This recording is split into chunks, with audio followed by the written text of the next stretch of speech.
I trained Teddy to spin a fidget spinner. He trained himself, actually. I just noticed he started doing it. Now he looks really cute when he does it. But anyways, how are you guys doing? How's the new year going? Sorry that I haven't made a video in so long. Been kind of busy with school, which is sucking up so much of my time. But these videos are, something I don't want to stop entirely because I have so much fun doing them. And I just love talking about these things that I find fascinating and, hopefully that you find fascinating as well. But what I wanted to talk about today was my unhealthy obsession with, so-called great men. For example, Napoleon, Caesar, additionally Frederick the Great, Alexander the Great, a lot of greats, including Catherine the Great.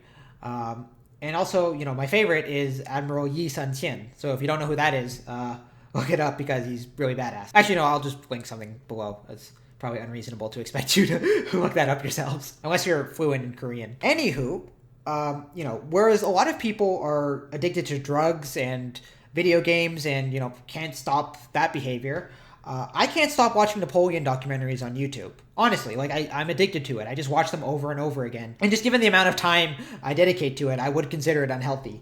And the question is, why do I have this obsession? Is this something that's just specific to me?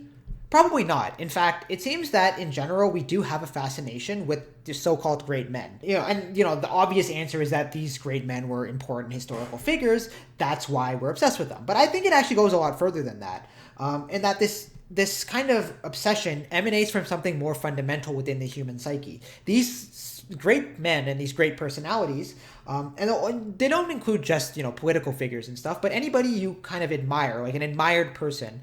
For example, Goethe or, Einstein, geniuses, creative geniuses. These people embody the self archetype.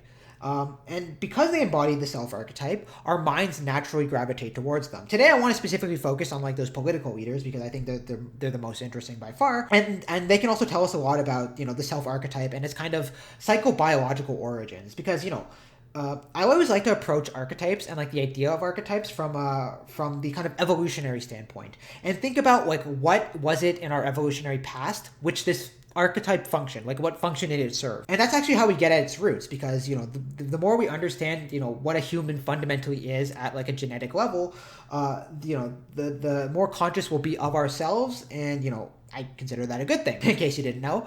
But anywho, this kind of projection of the self-archetype onto these historical figures will kind of show us a lot about the self-archetype. It's one of those kind of avenues of approaching the self-archetype that makes it a lot more clear, as well as it kind of puts it into a lot of context that I think a lot of people are missing. And the reason these figures embody the self-archetype has a lot to do with basic primate sociobiology. Humans are fundamentally primates, and so we've retained a lot of the same kind of mental architecture which served us, when we were more primitive. And primates are social creatures. Most of them anyways, there's always exceptions. But the fact that they're social creatures means they need to have a way to kind of organize their communities and their society such that there is minimal conflict and that the group is able to kind of, work as a cohesive whole. There needs to be some kind of unity between the members of the group because otherwise everybody's going to kind of do their own thing or there's going to be conflicts. And the group can't achieve anything beyond just, individuals doing their own individual thing. The reason, groups are actually more useful is because they kind of enable behavioral flexibility. If you've ever seen chimpanzees hunt down other primates, you'll know exactly what I'm talking about. So how does this group coordination occur? I find it really fascinating because, one of the things I'm interested, as somebody who's interested in psychology, are where the boundaries of the psyche end. It's easy to think of the psyche as just being contained within your own head. You only experience your own psyche, but there's a sense in which that's not totally true because our psyches interact with other people's psyches. And there's this kind of psychic interrelation there. And, to this end, and to stay on topic, it's what allows groups of animals to kind of act as though they were a single organism. The group itself is a kind of organism, and it acts like an organism with a determined will. And the question is, how does that work? Well, evolution's solution to this problem is to pretty much delegate one individual, or at most two individuals in that group, to be the prime decision makers. These two individuals will be directing where the group goes and coordinating its activities. There's this great video that I like to show when I discuss this. I think I showed it in a previous video, but in case you haven't seen it, I'll show it here as well. Of this alpha male gorilla farting in this dude's face and then just taking off. And then notice that all of the gorillas follow him. They just go where he goes. And because he's the alpha and he's the silverback, he's the one who decides where the group goes and thereby coordinates his activities.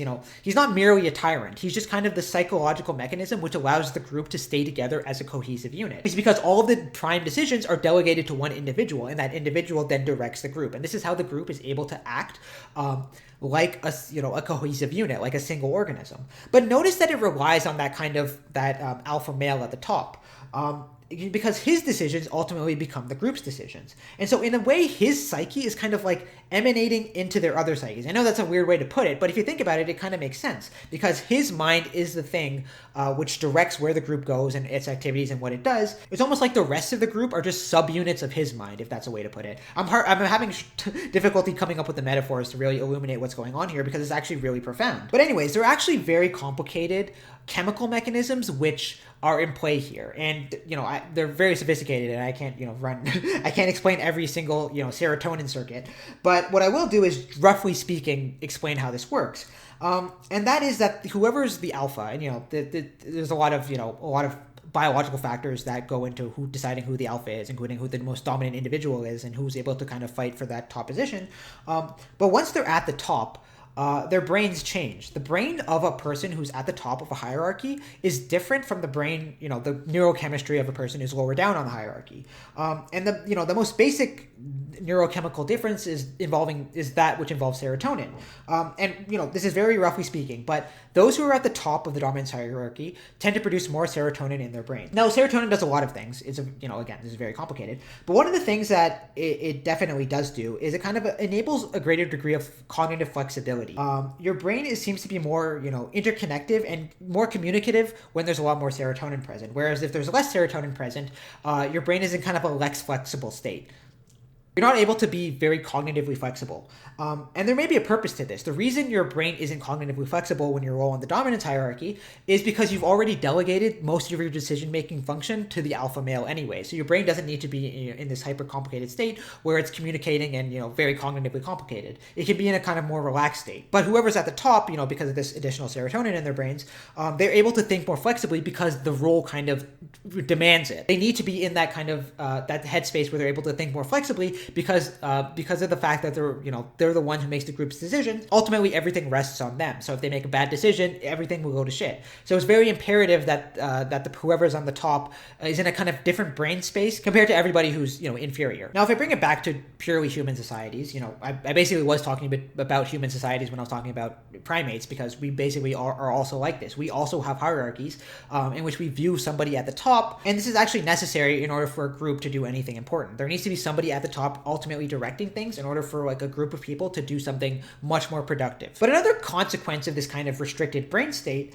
is, if you think about it, to a degree, you can't be yourself. Because, when you're inferior on the dominance hierarchy, speaking from a primate's perspective, you see the alpha as superior to you, and so you kind of always bow your head to them. But not only that, you're also, obedient to them, and you have to do what they want you to do. So in a sense, you aren't calling the shots, you're kind of letting the alpha call the shots. So in a lot of ways, you aren't fully yourself because you're being restricted by this external force that's forcing you to act in very specific ways. You can't necessarily act with your own agency because you're always kind of obedient to the will of somebody else. So in a sense, you won't be yourself. Whereas think about the other perspective, the perspective of the alpha male. He, in a sense, is able to be himself and just be himself because everybody is beneath him. He's not beholden to a higher force, so to speak. Because he's the one who's ultimately making the decisions, he's allowed to just be himself. He's allowed to use all of his cognitive capacity rather than being in a restricted state. Now, for complex evolutionary reasons, every person strives to be at the top of the hierarchy. There's a definitely unconscious bias towards wanting to be at the top, because those who are able to reach the top, again, thinking from a purely psychoevolutionary perspective, those who are at the top have the most mating opportunities.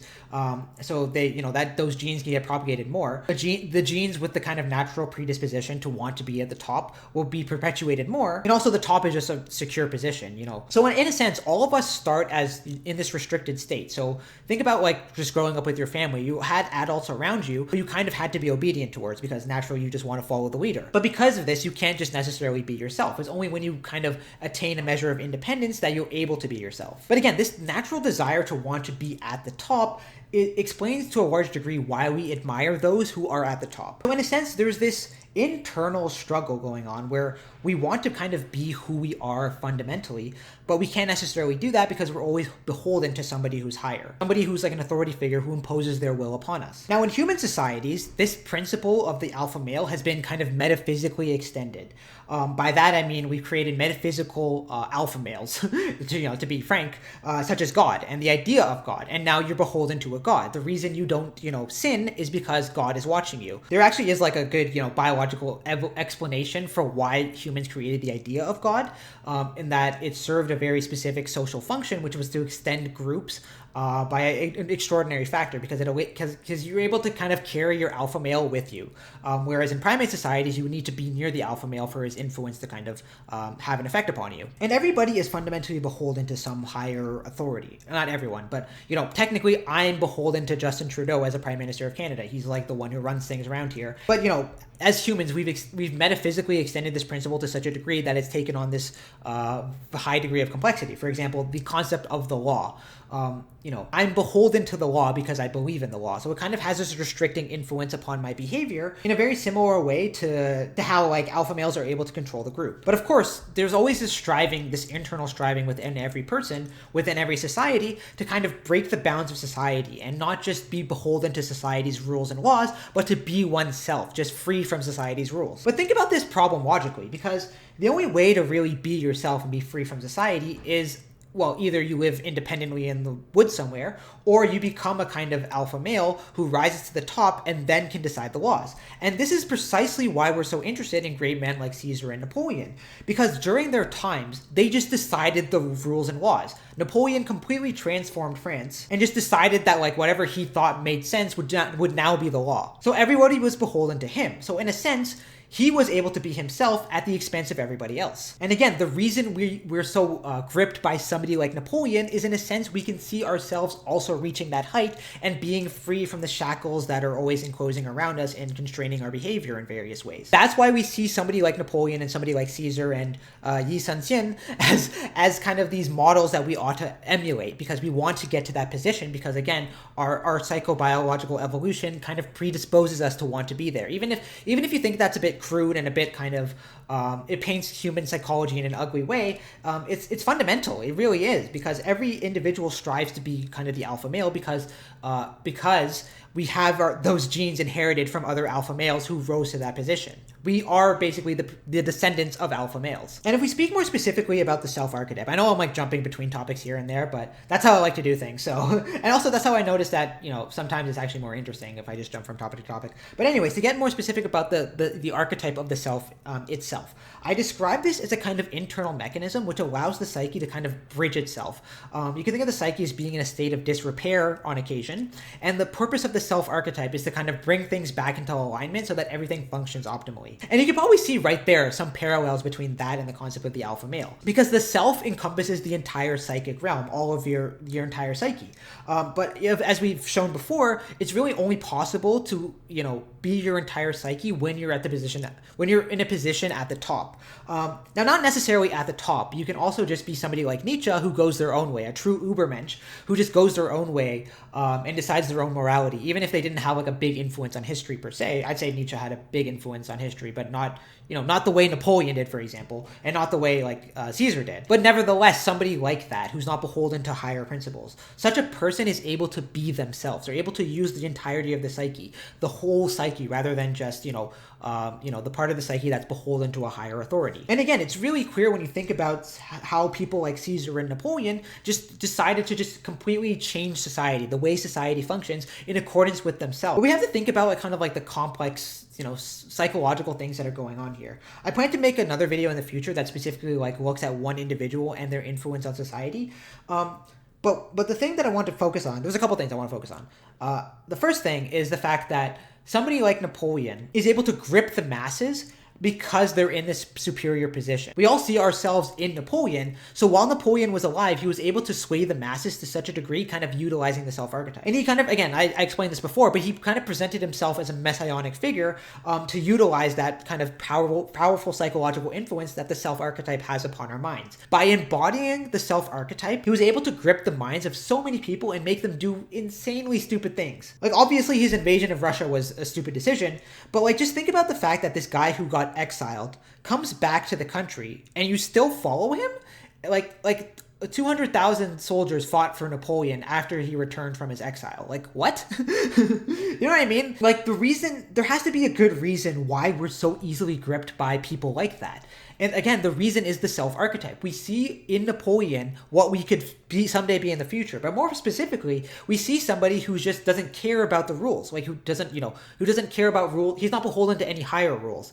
He makes the rules. Somebody like that is just so gripping that we tend to follow them. It's the exact same reason we follow Jesus, but, with different consequences and kind of different ends, so to speak. And it's the same reason why people were so fanatically loyal to Julius Caesar and his son Augustus Caesar.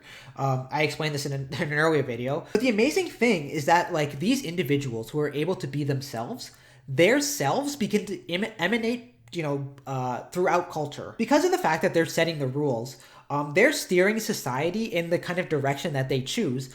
And culture itself begins to kind of take on the shape of these great figures. It's almost like their mind just kind of infects society. What they think society, how society works, begins to infect society. Because these characters are able to be themselves in the way that I've described, their selves kind of emanate through society. And that's why we're highly influenced.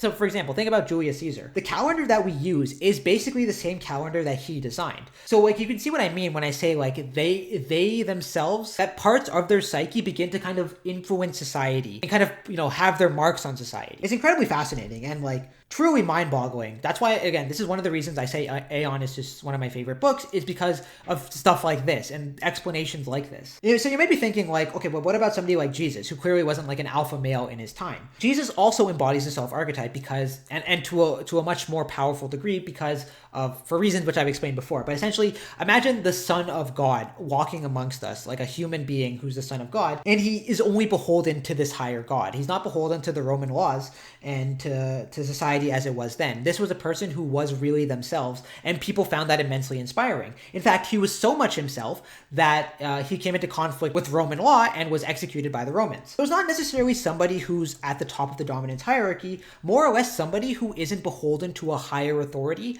and therefore is able to be themselves. That's what we ultimately gravitate towards. That's why we gravitate towards people like Nietzsche. And again, the influence is exactly the same, because somebody like Jesus was able to be himself. We ended up in a world that is shaped so much by Christianity. Why, again, billions of people today still worship this guy. So I hope I've produced some clarity on the matter that I tried to discuss. I don't know if everything was clear there. I might have jumped a lot. Again, really busy, so I don't have like a whole lot of time to record these. So I gotta do what I can and then just hope it makes sense. But if you have any questions about that, any thing that I forgot to bring up that I should have probably bring up, feel free to leave those in the comments below. Also, I'd like to plug my Patreon supporters. Thank you guys so much for donating to me on Patreon. If you want to become a member of our Patreon thing, and also become a member of our Discord, that's like the main perk. I'd really appreciate it if you did that. It only costs $5 a month. And you'll get access to our Discord server, where you can discuss this kind of stuff with me, whenever. But anyways, thanks for watching. Hope that made sense. Hope that was coherent. If it wasn't, let me know. But anyways, thanks for watching. See you next time.